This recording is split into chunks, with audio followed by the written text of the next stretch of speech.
मेरी फाइल कहां रख दी तुमने? कब से ढूंढ रहा हूं। नाराज आदित्य की तेज आवाज बाहर बैठक तक आ रही थी। सास ससुर को चाय देती अनु भागकर कमरे में गई। पूरी अलमारी पलटकर बिस्तर पे फैली हुई थी। क्या ढूंढ रहे हैं आदित्य आप? बेवकूफ औरत, कब से आवाज लगा रहा हूं, अब आ रही हो। मेरी लाल वाली फाइल कहां रख दी तुमने? आपने मुझे कब दी? आश्चर्य से अनु बोली। और ये क्या हालत बना दी कमरे की आपने? मुझसे बहस मत करो। फाइल नहीं मिली तो ये सब बाहर फेंक दूंगा। 1 मिनट रुकिए, मैं ढूंढती हूं। इधर उधर अनु ने नजर दौड़ाई और बेड के पास ही फाइलों में दबी लाल फाइल मिल गई। अनु के हाथ से गुस्से से फाइल छीन आदित्य बिना नाश्ता किए ऑफिस चले गए। दुखी अनु ने भी सास ससुर को नाश्ता खिला रसोई समेट दी। अनु और आदित्य की शादी को कुछ समय ही हुआ था। हर तरह से संपन्न ससुराल देख अनु के पापा ने अपनी लाडली की शादी की थी। आदित्य इकलौता बेटा था घर का। एक बड़ी ननंद थी जिनकी शादी हो चुकी थी। ससुर जी भी नौकरी से रिटायर हो चुके थे। किसी बात की कोई कमी ना थी, लेकिन फिर भी अनु खुश नहीं थी। कारण आदित्य का व्यवहार था। जब मूड ठीक होता तो बहुत प्यार से पेश आता, और जब मन मुताबिक कुछ ना हो तो गुस्सा 7वें आसमान पे होता और जो जी में आता बोल देता अनु को। सास ससुर कान में रुई डाल बैठे रहते। 1-2 बार अनु ने अपनी सास से कहा भी तो उल्टा अनु को ही सुनना पड़ा। मर्द तो ऐसे ही होते हैं, तुम मौका ही क्यों देती हो? शांत स्वभाव अनु घर में क्लेश ना हो, यह सोच चुप रह जाती। अनु बिस्तर पे लेटी सुबह की घटना के बारे में सोच ही रही थी कि फोन की घंटी बजी। बेमन से देखा तो सीमा का नंबर फ्लैश हो रहा था। आज अपनी प्यारी सहेली का नंबर देखकर भी अनु के चेहरे पे कोई खुशी नहीं आई, ना ही फोन उठाने की इच्छा हुई। थोड़ी देर बाद वापस सीमा का कॉल आया तो अनु ने यह सोचकर कि कोई जरूरी काम तो नहीं, फोन उठा लिया। दूसरी तरफ हमेशा की तरह चहकती सीमा थी। कैसी है अनु? ठीक हूं सीमा, तू बता कैसी है? चल तैयार हो जा, कल आ रही हूं तेरे घर। 1 रात रुकूंगी, कुछ ऑफिस का काम तेरे ही शहर में निकल गया है। चल कल मिलती हूं। और सीमा ने फोन रख दिया। अनु को कुछ कहने या मना करने का मौका ही नहीं मिला। शाम को आदित्य घर आए तो गरम गरम समोसे और जलेबी लेकर आए। हाथों में समोसे जलेबी का पैकेट देख अनु समझ गई अभी मूड ठीक है आदित्य का। चाय नाश्ते के बाद अनु ने सीमा के आने की बात घर में सबको बताई। मूड अच्छा था तो आदित्य भी अनु की सहेली के आने की खबर सुन खुश हो गए।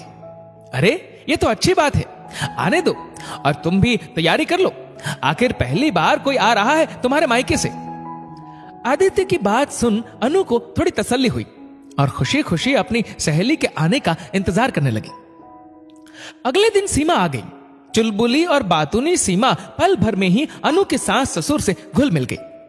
जब आदित्य आए तो वो भी बहुत सलीके से मिले सीमा से। अनु भी खुश थी।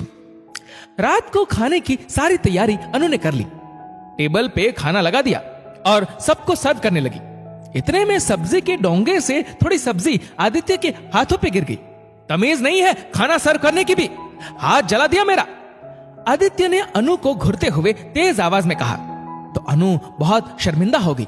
अनु तो आपकी सहेली कहीं से लगती ही नहीं सीमा जी, आप इतनी स्मार्ट और आधुनिक, और अनु को देखिए खाना तक ढंग से सर्व करना नहीं आता। जहां सीमा दंग रह गई आदित्य का व्यवहार देख, वहीं सहेली के आगे अपमानित हो अनु की आंखें झलक उठी। आदित्य को कुछ जवाब दिए बिना सीमा ने बेमन से चुपचाप अपना खाना खत्म किया और थकान का बहाना कर कमरे में चली गई। रात को सोते समय अनु कमरे में पानी रखने आई तो सीमा ने उसे गले लगा लिया। सहेली के गले लग अनु टूट गई और बिलख बिलख कर रो पड़ी। तो क्यों इतना बर्दाश्त कर रही है अनु? पढ़ी लिखी हो, गलत का जवाब दो और अपने हक व आत्मसम्मान के लिए खुद लड़ना सीखो अनु। कहना आसान है सीमा, करना उतना ही मुश्किल। कुछ मुश्किल नहीं है अनु, बस हिम्मत चाहिए सही को सही और गलत को गलत बोलने की। बिना कुछ जवाब दिए अनु वापस चली आई।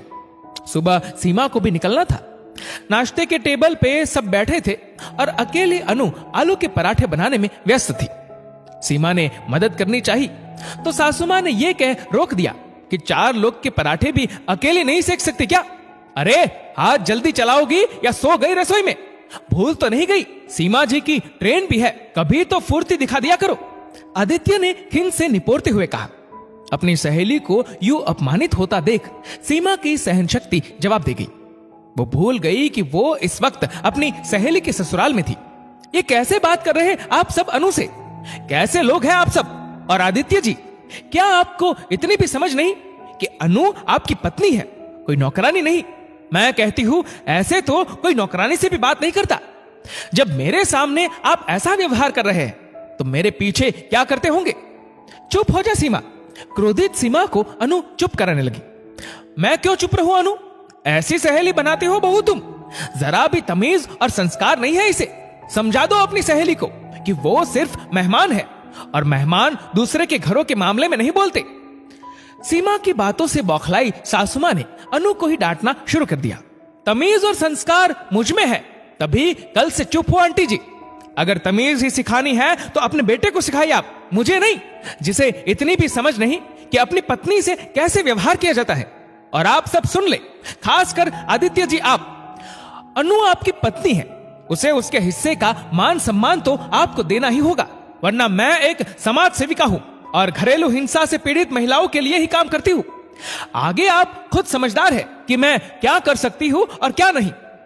और अनु, तुम पढ़ी लिखी आधुनिक लड़की हो, इस तरह हर वक्त ससुराल वालों और पति के तानों को सुनकर कब तक रहोगी? आधुनिक सिर्फ कपड़ों और रहन सहन से नहीं, आधुनिक विचारों से भी होना चाहिए आदित्य जी। अनु आपकी पत्नी है और एक पत्नी का हक होता है मान सम्मान पाना। पत्नी कोई पंचिंग बैग नहीं कि जब चाहा अपना गुस्सा और तनाव उस पर निकाल दिया जाए। सीमा की बात सुन आदित्य बेहद शर्मिंदा हो उठा। अपनी गलती उसे साफ साफ दिख रही थी। सीमा तो वापस अपने शहर चली गई, लेकिन जाते जाते आदित्य को सच्चाई का आईना दिखा गई, साथ ही अपनी सहेली के जीवन को वापस खुशियों से भर गई। दोस्तों, इस वीडियो को लेकर आपकी क्या राय है नीचे कमेंट करके जरूर बताएगा।